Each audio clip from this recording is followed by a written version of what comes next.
Hello నమస్తే welcome to TFPC నేను మీ అంజలి yes so జనరల్గా లైక్ వెహికల్స్ అవన్నీ రిపేర్ అవుతుంటే దాన్ని సరి చేస్తుంటారు వాళ్ళని మనం మెకానిక్ అంటాం బట్ వీళ్ళు మూవీ టైటిల్ మెకానిక్ అని పెట్టారు మళ్ళీ వీళ్ళు దేన్ని సరి చేస్తారు మనుషులనా ఊరినా దేన్ని అన్న విషయం వాళ్ళతోనే మాట్లాడి తెలుసుకుందాం అనమాట సో హాయ్ టీమ్ ఎలా ఉన్నారు హలో అండి బాగున్నా మీరు ఎలా ఉన్నారు నేను చాలా బాగున్నాను సార్ మీరు ఎలా ఉన్నారు ఓకే మీరు ఎలా ఉన్నారు సూపర్ సో మెకానిక్ అనగానే మనకి కొన్ని పార్ట్స్ కానీ కొన్ని సిచ్యువేషన్స్ కానీ ప్రతి ఒక్కరు వెహికల్స్ వాడుతుంటారు కదా సో అలా మీ వెహికల్ మిమ్మల్ని ఇబ్బంది పెట్టింది మెకానిక్ని గుర్తు చేసిన సిచ్యువేషన్ ఏదైనా ఉందా ఫన్నీ సిచ్యువేషన్ ఏదైనా ఫన్నీ సిచ్యువేషన్స్ అంటే కొంచెం గట్టిగా మాట్లాడండి ఫన్నీ సిచ్యువేషన్స్ ఉన్నాయి సినిమాలోనేమో అందరికీ గట్టిగా వార్నింగ్లు కొట్టడాలు ఇక్కడ మాత్రం మాట్లాడడానికి చాలా లో వాయిస్ చెప్పండి మీ టైం కావాలా ఆలోచించడానికి ఓకే సార్ మీరు చెప్పండి సార్ నాతో ఫన్నే ఉండదండి మొత్తం సీరియసే కదా సార్ సినిమాలో కూడా సీరియసే బయట కూడా సీరియసే బయట సీరియస్ కాదు సినిమాలు మాత్రం సీరియసే కాబట్టి మాకు నా పరిధిలో ఏమి ఫన్ ఉండదు ఓకే నాతోనే వాళ్ళకి అంతా ట్రబుల్స్ ఉంటాయి is the troubleshooter I'm the trouble person ఓ సూపర్ సో సార్ అంటే ఇందులో మీ క్యారెక్టరైజేషన్ ఎలా ఉండబోతోంది అంటే ఇప్పటివరకు మిమ్మల్ని మేము చాలా డిఫరెంట్ క్యారెక్టర్స్ చూసాం బట్ ఇందులో ఎలా ఉండబోతోంది దీంట్లో మంచి ముఖ్య పాత్ర గ్రామ సర్పంచ్గా మెయిన్ హీరోకి ప్రతి కథానాయకుడు అని చెప్పొచ్చు గ్రామానికి సమస్య ఉంది అది సర్పంచ్గా నాతోనే పెద్ద సమస్య వాళ్ళకి ఓకే గ్రామానికి సమస్య మీరే నేనే ఓకే ఓకే దాన్ని ఎలా హీరో మెకానిజం చేసి సరిదిద్దాడు అనేది చిత్రకథ సూపర్ మీరు చెప్పండి ఫస్ట్ సిచ్యువేషన్ చెప్పండి ఏమైనా అంటే లైక్ మెకానిక్ని గుర్తు చేసే సిచ్యువేషన్ ఏదైనా సినిమాలో అంటున్నాను రియల్ లైఫ్లో మెకానిక్ గుర్తు చేసేది అన్నిసార్లు ఉంటుంది కదండి ఎప్పుడైనా బైక్ ఆగిపోయినప్పుడు కార్ ఆగిపోయినప్పుడు క్యాబ్ మధ్యలో ఆగిపోయినప్పుడు నేను అన్నది ఏంటంటే some situations very important situations ఉంటాయి అప్పటి వరకు బాగానే ఉన్న బండి సడన్గా పాడైపోతూ ఉంటుంది ఇంపార్టెంట్ డేస్లో అలా ఏం జరగలేదండి నాకైతే ఇప్పటివరకు సూపర్ సో ఇందులో మీ క్యారెక్టర్ ఎలా ఉండబోతుంది దీంట్లో ఒక మెడికల్ స్టూడెంట్ సో రియల్ లైఫ్లో నేను మెడికల్ చేద్దామని అనుకున్నాను బట్ అవ్వలేదు సో మా డైరెక్టర్గా నాకు సినిమాలో ఆఫర్ ఇచ్చి నాకు ఇలా తీర్చేశారు నా కోరిక సో ఒక మెడికల్ స్టూడెంట్లా ఉంటుంది క్యారెక్టర్ దీంట్లో సూపర్ మీరు చెప్పండి ఆలోచించారా ఏమైనా దొరికిన పాయింట్ అంటే అర్థం కాలేదు నేను ఫస్ట్ అడిగిన క్వశ్చన్ ఆలోచించారా ఏమైనా దొరికిందా పాయింట్ లేకపోతే కథలోకి వెళ్దాం ఓకే సో ఎస్ అంటే ఈ కథలో మీకు ఏది నచ్చి ఈ స్టోరీ చేయాలనుకున్నారు ఎలా వచ్చారు ఈ కథలోకి అంటే నాకు డైరెక్టర్ వాళ్ళు నాకు అప్రోచ్ అయ్యారు సో నా ఫొటోస్ సార్ వాళ్ళ దగ్గరికి వెళ్ళడం వాళ్ళు నన్ను కాల్ చేసి నాకు పిలిపించడం సో వాళ్ళు నాకు స్టోరీ చెప్పగానే నాకు చాలా బాగా నచ్చింది సో సార్ ఒకసారి మా ఫాదర్తో కూడా డిస్కస్ చేసి నేను చెప్తాను సార్ అంటే మా డాడీకి కాల్ చేసి సార్ డాడీ ఇట్లా వాళ్ళు మెకానిక్ టీం వాళ్ళు రమ్మంటున్నారు ఒకసారి వస్తారా అంటే సార్ వాళ్ళు ఏమన్నా వద్దులే నేనే వెళ్తాను సార్ డాడీ దగ్గరికి అని చెప్పి మా ప్రొడ్యూసర్ ఇంకా మా డైరెక్టర్ డాడీ దగ్గరికి వెళ్ళి డిస్కస్ చేశారు ఎన్ని ఇయర్స్ ఆఫ్ స్ట్రగల్ ఎన్ని ఇయర్స్ ఆఫ్ స్ట్రగల్ మూవీయా 1.5 year అయిందండి 1.5 year అయిందా మీరు ఎన్ని ఇయర్స్ నుంచి ఇండస్ట్రీలో ట్రై చేస్తున్నారు ఒక 2.5 years ఓకే ఎవరైనా ఇన్స్పిరేషన్ ఉన్నారా అల్లు అర్జున్ సార్ అల్లు అర్జున్ గారు ఓ ఎప్పుడైనా కలిసారా లేదండి ఎప్పుడు లేదు okay so sir Tanikella Bharani గారు కూడా ఉన్నారు అండ్ ట్రైలర్లో there was a scene like ఊరి పెద్దగా ఎవరిని పడితే వాళ్ళని తీసుకొస్తావా అని చెప్పేసి ఒక సీన్ ఉంది కదా సో ఆయనతో వర్క్ ఎక్స్పీరియన్స్ చెప్పండి బికాస్ ఎన్నో సినిమాలు చేస్తుంటారు కదా ఆయనతో కలిసి so any memorable very serious artist అండి మంచి రైటర్ కూడా చాలా డౌన్ టు ఎర్త్ ఉన్న మనిషి ఆయన భరణి గారు నేను ఇప్పుడు గురించి పైకి వచ్చా కానీ అంతకుముందు నేను ఎర్లీ డేస్లో కూడా ఆయనతో వర్క్ చేశాను చాలా ఫ్రెండ్లీ నేచర్ ఉన్న మనిషి he will support always the supporting artist any memorable moments sir అంటే లైక్ తనికల భరణి గారి దగ్గర నుంచి ఇది నేను నేర్చుకున్నాను రాబోయే తరం వాళ్ళు కూడా ఇది నేర్చుకోవచ్చు అంటే ఆయన పక్క ఆర్టిస్ట్ చెప్పే విధానం కానీ ఎంకరేజ్ చేసే విధానం కానీ చాలా గొప్పగా ఉంటుంది ఒక సీనియర్ ఆర్టిస్ట్ కొత్త పోరాడు అని చెప్పి తేలిగ్గా తీసుకోకుండా మనం తెలియకపోతే తెలియజెప్పడం అలా చేయండి అని చెప్పడం మనం చేసింది బాగుంది చెప్పడం ఆయన దగ్గర ఉన్న మంచి లక్షణం ప్లస్ చాలా ప్లెజెంట్ పర్సనాలిటీ ఓకే ఓకే కొంతమంది ఆర్టిస్టులతో పనిచేసినప్పుడు ఇరిటేషన్ వస్తుంది బట్ సీనియర్ ఆర్టిస్టులతోటి వాళ్ళ యొక్క సూపర్మెస్ అంతా మన మీద చూపించే ప్రయత్నం చేసి చేస్తుంటారు. నాకు అటువంటి ఎక్స్పీరియన్స్ ఎక్కడా లేదు. నేను నా ఫస్ట్ బిగినింగ్ నా సీనే చిరంజీవి గారితో. Okay. I never experience that such kind of ఇది కానీ, బట్ వింటాం. కొంతమంది సీనియర్ ఆర్టిస్టులు అట్లా ఇరిటేట్ చేస్తుంటారు చిన్న ఆర్టిస్టులని, కొత్త ఆర్టిస్టులని. అసలే వాడు ఆర్టిస్ట్ పనిచేయడానికి ఈయన పెద్ద యాక్టర్ అని ఇబ్బంది పడుతుంటే వీడి కోసం నాశనం చేస్తాడు ఇంకా. అలా చేసి, బట్ భరణి గారి దగ్గర ఆ లక్షణాలు లేవు. నేను చాలా కాలం నుంచి విన్నాను ఆయన గురించి. ఇండస్ట్రీలో one of the best person. Sir ఎన్ని ఇయర్స్ నుంచి ఉన్నారు మీరు ఇండస్ట్రీలో? నేను ఒక 30 years బ్యాక్ ట్రై చేసి ఒక 3 years వదిలిపెట్టేశాను. 23 years గ్యాప్ తర్వాత మళ్ళీ చిరంజీవి గారు దయతోటి ఖైదీ నెంబర్ 150లో రీఎంట్రీ ఇచ్చా. Okay, super. ఓకే. ఆ పిక్చర్ మంచి సక్సెస్ అవ్వటం, నా క్యారెక్టర్ బాగుంటాం. ఇమ్మీడియట్గా సుకుమార్ గారు రంగస్థలంలో సమంత పాదం చేశారు. అక్కడి నుంచి నేను వెనక్కి తిరిగి చూడాల, ఇంకెక్కడ మళ్ళీ బ్యాక్ టు ఫామ్, ఫుల్ ఫామ్కి వచ్చాం. Okay, super. సో డార్లింగ్, ఈ కాలంలో చూసుకుంటే క్యారెక్టర్స్కి చాలామంది గ్లామర్ క్యారెక్టర్ని ఎక్కువగా ఎంచుకుంటున్నారు అండ్ డీ గ్లామర్ క్యారెక్టర్స్ కూడా చేస్తున్నారు. బట్ ఇందులో మీరు ఇప్పుడు చేస్తున్న క్యారెక్టర్లో మీకు బాగా నచ్చిన పాయింట్ ఏంటి?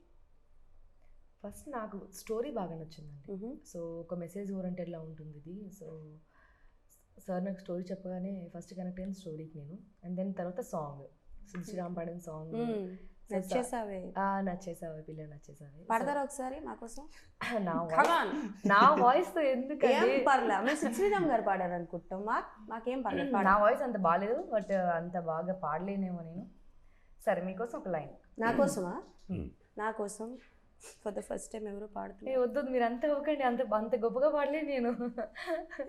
సరే బ్యాక్గ్రౌండ్లో పాట వేసుకోండి అమ్మా, ఇప్పుడు పాడతారు. కమాన్ పాడండి. ఓకే, లిప్ ఇస్తాను, అది వేసుకోండి బ్యాక్గ్రౌండ్లో. నేనే అనుకుంటే నన్ను మించిపోయారు మీరు. కమాన్ పాడండి. నచ్చేసావే పిల్ల నచ్చేసావే, నచ్చేసావే పిల్ల నచ్చేసావే, ఆకాశం ఉన్నా లేకున్నా నీకోసం ఎప్పుడు నేనుంటా. ఓకే, బాగా పాడారు. నాట్ బ్యాడా? బాగా పాడారండి. మా గొంతుతో పోలిస్తే మీ గొంతు ఇంకా బాగుంది. మా గొంతు నేను మాట్లాడుతున్న అమ్మాయి అబ్బాయి కూడా తెలియను అంత తేడా ఉంది. వాయిస్ చాలా బాగుంది. జలుబు చేసిందండి. ఇప్పుడు కూడా బాగుందని అన్నారంటే అబద్ధం చెప్తున్నారండి, క్లియర్గా తెలిసిపోతుంది. అంటే నేను ఇంతకుముందు విన్నదానికి ఇప్పుడు సేమ్ అనిపిస్తుంది. సేమ్ అనిపిస్తుంది. ఇంతకుముందు ఆల్రెడీ చేశాం కదా మన ఇంటర్వ్యూ. ఓకే డన్, అయితే నా గొంతు బాగుంటుంది. సూపర్. సో మీరు చెప్పండి, ఆయనతో వర్క్ ఎక్స్పీరియన్స్ చెప్పండి. సార్తో చాలా మంచి ఎక్స్పీరియన్స్ ఉందండి. సార్ దగ్గర నుంచి చాలా నేర్చుకోవచ్చు కూడా. సార్ కూడా చాలా మంచి సపోర్ట్ చేస్తారు, సెట్లో అయినా బయట అయినా సరే పిలిచి మరి. మీరు నేర్చుకున్నది ఏంటి? మంచి డిసిప్లిన్ అండి సార్ దగ్గర నుంచి. ఓకే. ప్లస్ మంచి యాక్టింగ్ స్కిల్స్ సార్ దగ్గర నుంచి చాలా నేర్చుకోవచ్చు. ఏమైనా డైలాగ్ చెప్తారా మీ సినిమాలోది, ట్రైలర్లోది? ట్రైలర్ అని కాదు, ఒక డైలాగ్ అయితే చెప్తారా? Super. For the first time ఒక హీరో ట్రైలర్లో కాదు సినిమాలో డైలాగ్ చెప్తా అంటున్నారు, చెప్పండి. అరే నేను మెకానిక్ని, మొరమెక్కిన మిషన్నే కాదు మదమెక్కిన మనుషుల్ని, కరువు కట్టిన సమస్యల్ని స్కూల్ వీకి నట్లు ఇప్పి దించి మరీ రిపేర్ చేస్తా. డైలాగ్ చెప్పమంటే గట్టిగా చెప్తున్నారు, ఆన్సర్లు మాత్రం చాలా లోగా చెప్తున్నారు. So to be very frank sir, అంటే మీ ఇద్దరికి ఈ క్వశ్చన్ ఈవెన్ మీరు కూడా ఆన్సర్ చేయాలంటే చేయండి సార్. సో జనరల్గా ఒక కొత్త వాళ్ళ ఇండస్ట్రీకి వస్తున్నారు అని అంటే ఫస్ట్ చూసేది బ్యాక్గ్రౌండ్ ఉందా, లేదు అని అంటే అబ్బాయి ఎంత టాలెంటెడ్ ఏంటి. ఎంత టాలెంట్ ఉన్నా కాస్త తొక్కడానికి ట్రై చేస్తూ ఉంటారు. ఫీమేల్స్కి చాలా ప్రాబ్లం ఉంటుంది, మేల్స్కి చాలా ఉంటుంది. ఈవెన్ దో మీలాంటి సీనియర్స్కి కూడా కొన్ని ప్రాబ్లమ్స్ ఉంటాయి. సో అలా మీరు ఫేస్ చేసిన ప్రాబ్లమ్స్ ఏమైనా ఉన్నాయా డ్యూరింగ్ స్ట్రగల్ పీరియడ్లో? వాట్ ఎవర్ స్ట్రగుల్ అంటే అంత ఏం చేయలే అండి. స్ట్రగల్ ఏం లేదు, చాలా డాడీ సపోర్ట్ ఉంది కదా. డాడీ సపోర్ట్తో. మీరు? నేను ఇండస్ట్రీకి వచ్చి దాదాపు ఒక 3 years అవుతుందండి. ఇంకా లాక్డౌన్లోనే గడిచిపోయింది. ఆల్మోస్ట్ ఒక 300 ఆడిషన్స్ చేసి ఉంటాను నేను. 300 ఆడిషన్స్ చేసి ఉంటాను. చాలామంది డైరెక్టర్ మీట్ అయి ఉంటాను. కొన్ని వాళ్ళు చెప్పిన స్టోరీస్కి నేను యాక్టెడ్ కాకపోవచ్చు, కొన్ని వాళ్ళు నాకు నచ్చలేని కొన్ని స్టోరీస్ చెప్తున్నాను. ఆల్మోస్ట్ స్ట్రగుల్స్ అంటే ఉంటాయి కదండి. కొద్దిగా ఒక 6 months దాకా షూట్ కూడా చేయలేదు నేను అండ్ లాక్డౌన్లో. సో అలాంటి స్ట్రగుల్స్ తప్ప. అంటే నేను అడుగుతున్న స్ట్రగుల్స్ ఏంటి అని అంటే, కొంతమంది అంటే లైక్ స్ట్రక్చర్ని కావచ్చు, మనుషుల్ని చూసి నువ్వు కూడా హీరోనా, నువ్వు కూడా హీరోయినా ఇలా అన్న వాళ్ళు చాలా మంది ఉంటారు కదా. అలాంటివి ఎప్పుడైనా ఏమైనా ఫేస్ చేశారా? నాకు మా షూట్లోనే అయింది. మా షూట్లో మెకానిక్ షూట్లో ఎవరు అంటే మార్నింగ్ అంటే క్యారవాన్ అతను మార్నింగ్ నేను షూట్కి వచ్చిన షార్ట్ పైన వెళ్తాను నేను మార్నింగ్ 6 o'clock కదా. అయితే సార్ లోపల ఉండే, సార్ని కలవడానికి వెళ్తుంటే ఆగు అని చెప్పి నాకు ఆపింది. ఏమైందంటే సార్ లోపల నుండి మీరు వెళ్ళొద్దు అని చెప్తాను. నాకు ఒకసారి పోయి సార్కి నేను వచ్చినా అని చెప్పు మనీ అని చెప్పి అంటే సార్ పిలిపించి సార్ ఇట్లా ఆపింది సార్ అంటే తెలియదు కదా కొత్త అబ్బాయి పాపం వదిలేసి అని చెప్పి సార్. ఓకే, మీరు ఎప్పుడైనా ఎక్స్పీరియన్స్ అయ్యారా అంటే సంథింగ్ లైక్ అంటే లైక్ మనల్ని కించపరిచి చూడడం లాంటివి అట్లాంటివి అలాంటి ఉంటాయండి, బట్ ఇప్పుడు చెప్పుకోకూడదు అవన్నీ. బట్ అవన్నీ కూడా ఫేస్ చేసే ఉంటాను. ఆల్మోస్ట్ ఇయర్స్ ఇండస్ట్రీ అంటే చాలా ఫేస్ చేసే ఉంటాను. సో అవి కూడా ఉన్నాయి. మేబీ ఒక రోజు మాట్లాడతాను దాని అందరి గురించి కూడా. ప్రజెంట్ అయితే మాట్లాడలేను. ఇప్పుడు మా సినిమా గురించి మాత్రం మాట్లాడతాను. సూపర్ సార్, మీరు చెప్పండి సార్, మీరు ఎప్పుడైనా అట్లాంటి ఫేస్ చేశారా? నేను రావడమే మెగాస్టార్ గారితో వచ్చాను. ఆయన సొంత సినిమాలో ఆయన ఇంట్రడ్యూస్ చేసిన ఆర్టిస్ట్ని. రెండో సినిమానే రంగస్థలం, అదో పెద్ద అద్భుతమైన విజయం. ఎక్కడ నాకు ఆహ్వానాలే కానీ అవమానాలు లేవు. Okay, super sir. రీసెంట్ టైంలోని అంటే లైక్ చాలా సినిమాల్లో మీరు బ్యాక్ టు బ్యాక్ కనిపిస్తూనే ఉన్నారు. హిట్ అయిన సినిమాల్లోనూ అన్ని సినిమాల్లో బాగా కనిపిస్తున్నారు. అంటే డ్యూరింగ్ ఈ బిజీ షెడ్యూల్లో మిస్ అయిపోయినవి ఏమైనా ఉన్నాయా సార్? చాలా ఉన్నాయండి. చెప్తారా? ఒక శ్రీహరి గారి అబ్బాయి సినిమా కోసం ఒక్కరోజు వెస్ట్ గోదావరి వెళ్ళాలి. అదే రోజు 4 రోజుల కోసం ప్రభాస్ అండ్ మారుతి గారి సినిమా పిలిచారు. ఇంకో సినిమా మంగంపేట అని చూస్తున్నా, అది అవుట్డోర్ పులివెందులో ఉన్నాం. 15 రోజులు 11 రోజులు నా మీదే షెడ్యూల్ మొత్తం, బిగినింగ్ నుంచి ఎండింగ్ దాకా నాతో వర్క్ పెట్టున్నారు. అదే టైంలో భగవంత్ కేసరి అడిగారు. భగవంత్ కేసరి అది వదులుకున్నా. వెనిల్ కిషోర్ గారితో ఒక సినిమా చేస్తున్నాం, శ్రీకాకుళం షర్లాక్ హోమ్. ఆ సినిమా కోసం భీమిలి వెళ్తే వీరమల్లు అడిగారు, హరిహర వీరమల్లుకి 2 days, అది పోగొట్టుకున్నా. వెరీ రీసెంట్లీ నవంబరు 22 నుంచి డిసెంబర్ 3 దాకా 13 రోజులు విశ్వంబర ఓపెనింగ్ షెడ్యూల్ నాతో వర్క్ పెట్టారు. నేను ఉండాలి, మీరు ఉండాలి. అందుట్లో 28, 29, 30 3 days నవంబర్. రామ్ చరణ్ గారికి గేమ్ చేంజర్కి అలాంటి ఉంది, ఆల్రెడీ కమిట్మెంట్ ఇచ్చా వస్తాను కన్ఫర్మ్ అని. ఈ 3 రోజులు ఒప్పుకున్నందుకు వాళ్ళ 3 రోజులు అడ్జస్ట్మెంట్ వాళ్ళని అడిగా. 13 రోజులు అడిగిన వాళ్ళని, లేదు సార్ 13 days వర్క్లో ఉండాలి మీరు అన్నారు. విశ్వంబర వదులుకొని గేమ్ చేంజర్ చేశారు. ఫాదర్ని వదిలేసి సన్ దగ్గర ఉన్నారు అంటే అక్కడ కమిట్మెంట్ ఈజ్ మోస్ట్ ఇంపార్టెంట్. అది ఫాదర్ సన్ కాదు, అదే శంకరు, అదే రామ్ చరణ్ గారి సినిమా ఇదే డేట్లో ఓకే అంటే మెకానిక్ అంటే మెకానిక్ కోసం అంత తప్ప శంకర్ గారు రామ్ చరణ్ వెళ్ళను. Commitment is most important. ఎందుకంటే ఆల్రెడీ నాకు సెప్టెంబర్లో డేట్ ఇచ్చారు అదే సీను క్యారెక్టర్కి, గేమ్ చేంజర్కి. బట్ ఏదో పోస్ట్పోన్ అయ్యి అది డిసెంబర్కి వచ్చింది, నవంబర్ ఎండింగ్ వచ్చింది, సెప్టెంబర్ పోయింది, మధ్యలో అక్టోబర్ పోయింది, నవంబర్కి వచ్చింది. ఇది చిరంజీవి గారి విశ్వంబర షెడ్యూల్ 22nd స్టార్ట్ అయింది. మారేడుమిల్లి, ఇది మైసూరు. అసలు డేట్స్ కుదరలేదు కదా అట్లా. ఇప్పుడు కూడా రేపు 22వ తారీఖు నాని గారిది సరిపోదా సినిమా నిన్నే కమిట్ అయ్యాను. 22వ తారీఖు డేట్ మళ్ళీ ఉందని కన్ఫర్మ్ చేశారు. 22 నుంచి అడిగారు, వారం రోజులు 27 దాకా. తండేలు నాగ చైతన్య, అది ఉడిపి చేస్తున్నారా? చేయట్లేదుగా. ఈయన 22nd అడ్జస్ట్మెంట్ కుదురుతున్నాడు. లేదు సార్ 22nd పెద్ద కాంబినేషన్ మీది, రావు రమేష్ గారు, ఎస్జే సూర్య గారు, మీరు గాళ్ళు ఏడని చెప్పారు హీరోయిన్. మరి వాళ్ళని అడిగా 22nd అడ్జస్ట్మెంట్ కుదిరితే 23rd మార్నింగ్ వచ్చేస్తా కదా, కార్లలో వస్తా పని ఫ్లైట్ కాకపోయినా అంటే కూడా లేదు సార్ మేము 21st నుంచి స్టార్ట్ చేస్తున్నాము, 22nd షెడ్యూల్లో కాంబినేషన్ ఉంది మీది, మీరు 22nd అవైలబుల్ చేసుకోవాలని. అది తండేలు వదులుకున్నాం. చాలా వరకు పెద్ద పెద్ద సినిమాలే మొత్తం. మరి తప్పదు, ఒకసారి వన్స్ మన డేట్ కమిట్మెంట్ ఇచ్చిన తర్వాత చిన్న సినిమా అయినా వాళ్ళు సఫర్ చేయలేం కదా. ఇప్పుడు ఎంతోమంది ఆర్టిస్ట్ కాంబినేషన్ పెట్టుకుంటారు. నాకు పెద్ద ఆఫర్ వచ్చింది అంటే ఆ ఒక్క సినిమాతోటి నేను బాగుపడి ఉండదు, చెడిపోయేది ఎక్కువ ఉంది. కరెక్ట్ కదా. సూపర్. ఆయన డేట్ ఇస్తాడు, మంచి మోస్తే జంప్ అవుతాడు అనేది చాలా రాకూడదు, దట్ ఫర్ ఎవర్ మిగిలిపోద్ది. మంచి పేరు ఎవరు చెప్పరు కానీ చెడ్డ పేరుకి అందరూ పిఆర్ఓస్ ఉంటారు. చెడుకి పిఆర్ఓలు ఎక్కువ ఉంటారు. వాళ్ళకి డబ్బులు ఏమి చెల్లించాక మళ్ళా పేమెంట్ చేయకల్లా మంచి చెప్పాలి. పబ్లిసిటీ. మంచికి పేమెంట్ ఇచ్చినా అంతా Publicity చెప్తాడో ఉండదు. చెప్పలేము మనం. ఓకే తీసుకున్నప్పుడు కూడా న్యాయం చేయడు. ఓకే ఇప్పుడు మహేష్ మంచివాడని చెప్పన్నామని డబ్బులు ఇచ్చానుకోండి, ఆడు 50% చెప్తాడు, రిమైనింగ్ 50% బార్లో చెప్తాడు. ఓకే ఓకే నాకు అర్థమైంది సార్. అది ఓకే ఇది మాత్రం కాబట్టి ట్రూ. చెడుకు మాత్రం పిఆర్ వస్తుంటారు, they will carry for ever. ఎక్కడ పడితే అక్కడ ఇదే సబ్జెక్టుగా మారుతారు.